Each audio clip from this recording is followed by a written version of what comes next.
حسن ایک چھوٹے سے گاؤں میں رہتا تھا۔ وہ بہت ایماندار اور نیک دل لڑکا تھا۔ اس کے والدین نے اسے سچ بولنے اور حلال روزی کمانے کی تعلیم دی تھی۔ ایک دن حسن بازار جا رہا تھا کہ راستے میں اسے ایک بٹوا ملا۔ اس نے بٹوا اٹھا لیا۔ جب اس نے بٹوا کھولا تو اس میں کافی رقم اور ایک پہچان کا کارڈ تھا۔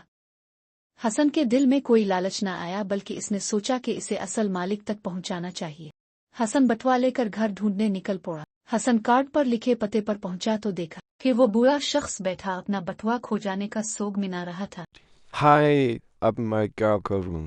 میں نے اپنی محنت کی کمائی کھو دیا۔ بابا جی، یہ رہا آپ کا بٹوا، مجھے راستے میں ملا تھا۔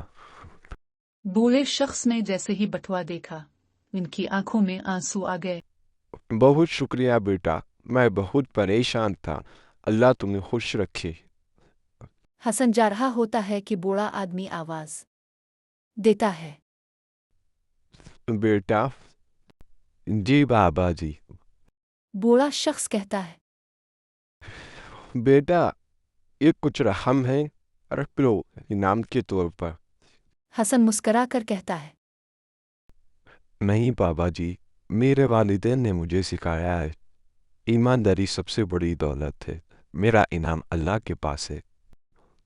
بیٹا، تمہاری ایمانداری ایک دن تمہیں بڑی کامیابی دے گی۔